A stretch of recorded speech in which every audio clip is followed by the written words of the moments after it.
That was an interesting week. Anytime you have a midweek match in conference, it only happens twice per year when you play your travel partner. Thursday night was a tough match for us. It was one of those interesting matches that you start off, you play really well, and let your foot off the gas just a little bit, and before you know it, the match turns. And that happened Thursday night. Saturday night was a much better performance for our team. Really focused just on what we needed to do on our side of the net. Really excelled on offense that night. Hit for one of the better percentages we have in a while.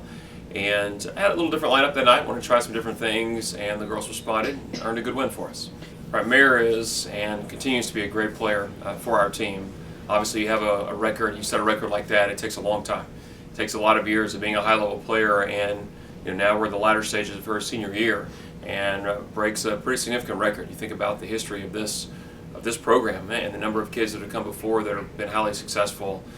Just says a lot about the kid, how much she has worked to improve each year of her career, what a high-level player she is. Obviously, the players she has around her on defense, the block front row that allows balls to maybe be slowed down or funnel to her. And she's someone we just really trust. I mean, she's a great player. We are comfortable with balls going to her zone. Obviously, we'd like to block balls front row because that's an immediate point. But if that's not going to happen, we love when balls go into zone 5 and she gets to defend, help us transition. And so I'm just happy for her. Great kid, works hard, and we're happy that she got that recognition. Right, it's unusual in our sport to have 5 seniors, and you have 5 kids that have been here different periods of time. 3 of them have been here all 4 years, and all 3 of those kids have been first-team all-conference players and have had great success. The other 2 kids joined us later in their career, was just here for 2 years. They were all here, or they were both here last year whenever we went 16-0, and they were part of that year, and they've played big roles this year. A big part of our success throughout this year have been those guys as well. And so we're looking for all 5 of them, obviously, to have a great week this week, have their last regular season home games. I'll say regular season, I guess their last regular season MAC home games. And then we're going to be relying on their leadership. We're going to be relying on their ability to play at a high level as we go into the conference tournament.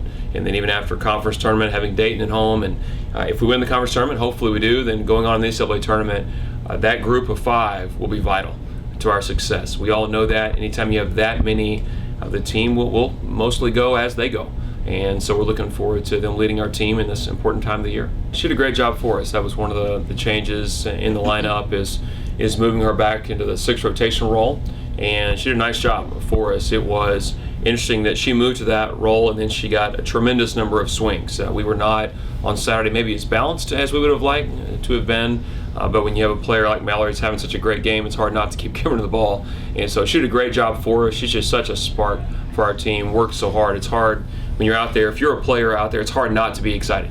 Not to just enjoy playing next to her. She works so hard at all times, was great energy contributors to our team, and I think she really did that for us on Saturday.